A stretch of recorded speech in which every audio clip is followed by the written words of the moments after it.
Ադրբեջանական նավթամթերքների շուրջ աղմուկը գնալով բորբոքվում է Հայաստանում։ Քաղաքացիներին հուզող իրական խնդիրների, սոցիալական ծանր վիճակի,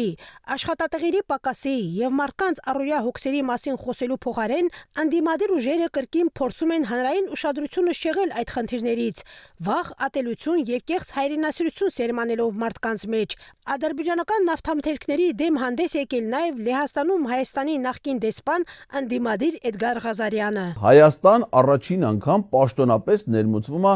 Ադրբեջանում արտադրված ապրանք, այն էլ բենզին։ Չի բացառվում, որ 2026 թվականին Հայաստանում բացվեն սոկարի բենզալցակայաններ, որտեղ հայ հասարակությունը սիրով կգնի ադրբեջանական էժան բենզինը, նշել է Ղազարյանը։ Այնուհետև մարզերում բազեն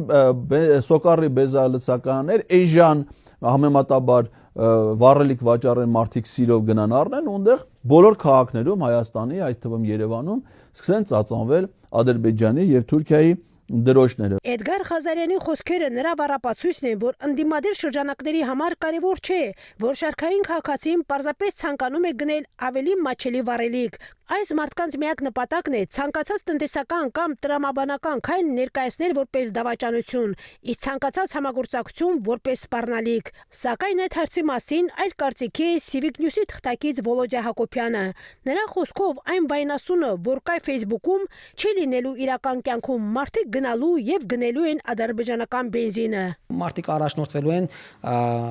ռեալ տնտեսական հաշվարկներով adekvat որոշումներ են կայացնելու։ Նայելու են, որն այժմ դեղից է լցնելու են, այն որն է ծերնդու դեղից է լցնելու են, դեղից է օգտվելու են։ Ու այս բենզինի կալը ոչ միայն տնտեսական բան է, այլ նաև այդ խաղաղության օրակարգի թեման է, որ երկու երկրներ երբ ունեն իրար մեջ տնտեսական հարաբերություններ, երբ ունեն տնտեսական շահ, երբ դա վերաճի երկու երկրների ժողովուրդների միջև հարաբերությունների եւ շահի հերթական դա քայլը կլինի, որով պատերազմը ավելի անհավանական կդառնա։ Այս ամեն ինչից հետո, երբ որ այդ թրիպը բացվեց եւ Թուրքիայից ամանն է բացվեց եւ ռեալ մի